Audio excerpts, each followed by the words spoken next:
নির্বাচন উপলক্ষে 4 দিনের ছুটি, তাই দিনভর রাজধানীর টার্মিনাল এবং স্টেশনগুলোতে ছিল বাড়ি ফেরা মানুষের অতিরিক্ত চাপ। এ সময় যানবাহন সংকট, কাউন্টারে দীর্ঘ লাইন থেকে শুরু করে ছিল বাড়তি ভাড়া আদায়ের অভিযোগ। তারপরও দীর্ঘদিন পর ভোট আর তাতে সামিল হওয়ার আনন্দ ছিল সবার চোখে মুখে।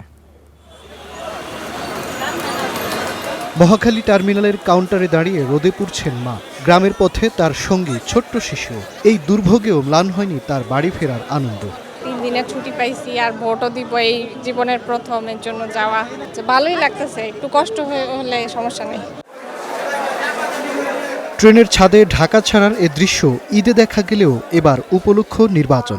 দীর্ঘদিন ভোটের অধিকার বঞ্চিত, তাই এবারের যাত্রায় ছিল উৎসবেরও আবহ। বাড়ি যাচ্ছি অনেকদিন পর, আবার নির্বাচন, অবশ্যই এনজয় করতেছি। 2 যুগ পরে আমরা যে একটা নির্বাচন পাইছি, একটা সুন্দর একটা সুষ্ঠু একটা নির্বাচন, আমরা যার মতো যা প্রার্থী করে আমরা ভোট দিতে পারবো। শুক্র শনি সাপ্তাহিক ছুটির সঙ্গে মিলিয়ে ভোটের ছুটি দাঁড়িয়েছে 4 দিনে। সে কারণেই মঙ্গলবার দিনভর ছিল ঢাকা ছাড়ার চাপ।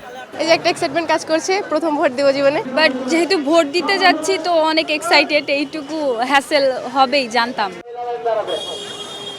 বাস যাত্রায় মহাখালী গাবতলী যাত্রাবাড়ি, আর ট্রেনে ফেরায় বাড়তি ভিড় ছিল কমলাপুর ও বিমানবন্দর রেল স্টেশনে। সদরঘাটের চিত্রও ছিল অভিন্ন। যাত্রাপথে বাড়তি ভাড়ার অভিযোগও করেন অনেকে। এ নিয়ে জানতে চাইলে সদুত্তর দিতে পারেনি কাউন্টার কর্তৃপক্ষ বা শ্রমিক ইউনিয়ন। আগে ভাড়া তো আসেনি 400-500। নর্মালি ভাড়া থাকে সর্বোচ্চ 300 টাকা, এর চেয়ে বেশি দেওয়া লাগে না। মানে তারা নির্বাচন উপলক্ষে নিতে আসে আর 200 টাকা করে বেশি। 500 টাকা হালুয়াঘাট, ডাইরেক্ট হালুয়াঘাট। আমাদের ঈদের সময় তো মালিক সমিতি থেকে একটা ছাড় দিছে, এখন যাদের চাপ আছে, চাপ আসে বেঁধে তারা সরকারি যে ভাড়াটা আছে ওই ভাড়া প্রয়োগ করতেছে।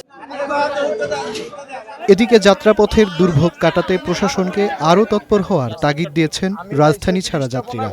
আমি লাইনম্যান। কত আজকে ভাড়া কত? মাঝার মাহবুব, স্টার নিউজ, ঢাকা।